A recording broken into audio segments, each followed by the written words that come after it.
Afternoon or good evening. This is Tony Dattino doing my Live with Tony on Monday, May the 16th. And my goodness, the year is going by rapidly as we look at the calendar. Getting back to normal. I've been back in Orlando now for a week and beginning to get back into normal swing. Having lost Ed Pinson on the team has certainly been a bit of a setback and has got us backed up a little bit, but we're regrouping and we're moving forward. Karen Pinson is doing well. My goodness, the social network that he and Karen have built is enviable.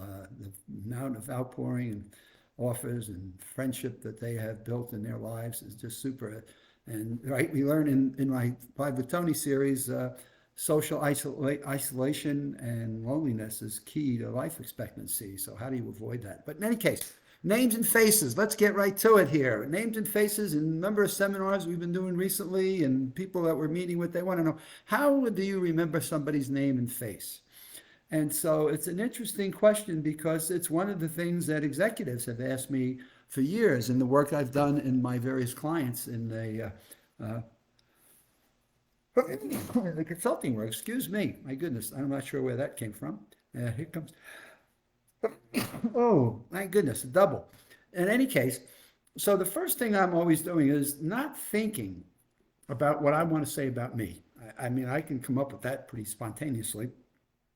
So I'm meeting someone, I'm not worrying about what I'm going to say. I'm really in a listening mode. I want to be able to focus on what they're saying, and I want to learn something about their life or something that makes them pleasant, or what they might do for their living, or something about their family. I'm looking for something to make a connection so that I'm not just listening for their name, but I'm also listening for their name and looking at their face, which now in COVID days gets a little bit tougher when people are wearing a mask. But I'm looking at their face for some kind of a facial feature. Maybe it's their eyebrows, maybe it's the sides of their face, maybe it's their chin, could be their nose. I'm looking for something that's unique about their facial feature, but more importantly, I'm listening for them when they tell me what their name is. So when somebody gives me their name, the first thing I want to do is I want to hear it first and I want to then repeat it. And I'm saying, okay, did you just tell me your name was Keith and your last name was Bates? Oh, I got it. That's Keith Bates. Let me make sure I got the spelling of that Keith right. So I spell it now. So I've heard it, I've repeated it, made sure I encoded it correctly. Now I want to spell it. And so I say, that's Keith, that's Keith.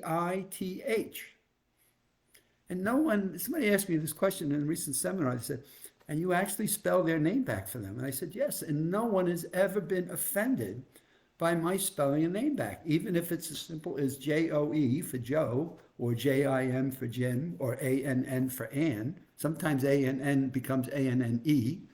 And so spelling a person's name back is the second thing you're doing. So you've heard it, right? Now you got to make sure you're encoding it. So what you're doing is repeating it. Okay, that's Keith, Keith. And then you're spelling it back. Then what you want to do is learn something about it. So Keith, what are some of the things that you've done in your life that have really been exciting or outstanding, or something about your family or your kids or do you have grandkids? Do you, in this case, Keith had some grandkids that he was proud of. And so work experiences, where did you live before you moved to Florida? And so what you're looking to do is create some associations and links and connections. And so learning where a person might be from or what they may do or a little bit of their family, people are just always happy to share those things with you. But what those do for your brain is, now that you've had your spelling, you've got the name in, you've spelt it, now you're having a conversation. And so what do you want to do next? In the conversation you're now having, you want to repeat the name. So Keith, that is amazing. You actually worked in Chicago before you came to Florida. What made you and or your family ever decide to move to Florida? So now you're learning something more that you can attach and link to the face, to the name, to the person you're talking with. And none of this is focused on what you're going to say, because you ought to know what that is whenever it's time for you to speak. And so you're mostly in the listening mode. So now what you want to do as the next step is you want to repeat the use of his name. Hey, that's Keith. That's Keith. Got that.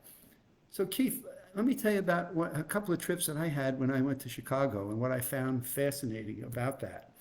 And so what you'd like to do is use a sentence in the conversation several times. And if you really want to go for the next part of it, you go with his last name. You know, Bates, God, wasn't there a movie that had the Bates Hotel in it? You have anything to do with that hotel? And so you work around in the conversation how to utilize the context of the name in some link and connection to information that he has, or he, in this case is a he, has shared with you. So now you go from there in the use of it in several cases. And so now you've used it in sentence structures. And then last but not least, you're making links and connections. So God, let me think about who I think of Keith when I'm looking at this Keith. Oh, I see the drummer from the Rolling Stones, Keith Richards. Oh my goodness. Yeah, do you play drums, Keith? By the way, is there any chance that you play drums? So now what have I done? I've used the name and I've made a link and connection, which our brain loves to do. We are storytelling, linking, connecting machines.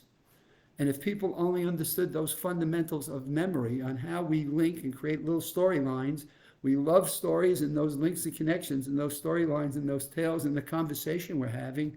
And now all of a sudden, my goodness, it's easy to remember a person's name, especially when you've focused on what that's going to be. Now, eventually you get your turn to talk. And so when I tell people what my name is, I help them remember it. I look at them and say, what I want you to look at, when you look at me, there are times I leave Florida and I go Tony, I go to New York. And I learned that going to Ellis Island in New York City. When I saw a lot of people, when they were marking their destination, they would mark on their baggage, they would going Tony to New York, Tony. So think of me as going to New York, and then I have this dot, right? You just look at this dot, see me with a dot and a golf tee. I love to play golf at the end of my nose. And so remember, T, no, and that's my last name. And people look at me and they immediately say, oh, you got the dot with the T at the end of your nose. It's Tony.Tino.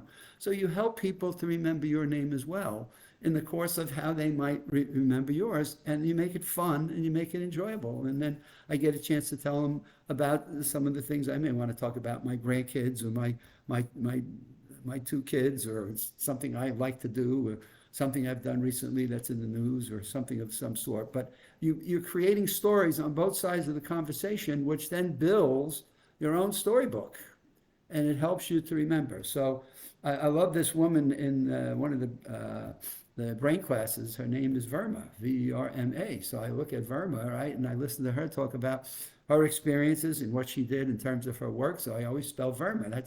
Hey, Verma, that's Verma.